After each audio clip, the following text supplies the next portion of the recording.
Facebook কিন্তু জানিয়ে দিয়েছে 31শে আগস্টের মধ্যে শেষ হয়ে যাবে ফেসবুকের আপডেট। তো ফেসবুকে যারা কন্টেন্ট মনিটাইজেশন পাইছেন তাদের জন্য দোয়া ও অভিনন্দন। আর যারা পান নাই আপনারা নিয়মিত কাজ করে যান, কারণ এটা কিন্তু সীমিত সময় আমাদের কন্টেন্ট মনিটাইজেশন পাওয়ার জন্য। যারা পান নাই আপনারা চেষ্টা চালিয়ে যান এবং নিয়মিত ভিডিও আপলোড করে যান। 31শে আগস্টের পরে কিন্তু ফেসবুকে নিয়ম কারণ অন্যরকম হয়ে যাচ্ছে।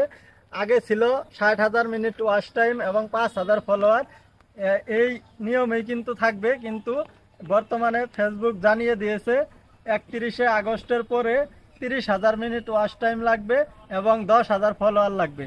এবং ফেসবুকে যারা 31শে আগস্টের পরে ফেসবুকে কাজ করতে আসবেন বা বর্তমানে কাজ করতে আছেন নতুন কন্টেন্ট ক্রিয়েটর, তাদের কিন্তু 10,000 ফলোয়ার জোগাড় করতে অনেক পরিশ্রম করতে হবে, অনেক মেহনত করতে হবে।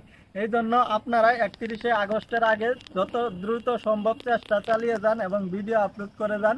আপনারা যদি 31শে আগস্টের আগে কন্টেন্ট মনিটাইজেশন পেয়ে যান তাহলে কিন্তু আপনারা খুবই ভাগ্যবান। আর যারা পেয়েছেন তাদেরকে তো অসংখ্য ধন্যবাদ, আপনারা পাইছেন। আপনারা ধৈর্য ধরে কাজ করে যান, একদিন ইনকাম হবে। তাই বলে ভিডিও আপলোড করা ছেড়ে দেওয়া যাবে না।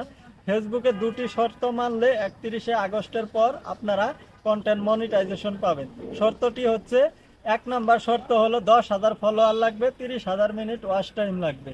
এই জন্য আমরা নিয়মিত কাজ করে যাব যাতে 31শে আগস্টের আগে কন্টেন্ট মনিটাইজেশন পাই।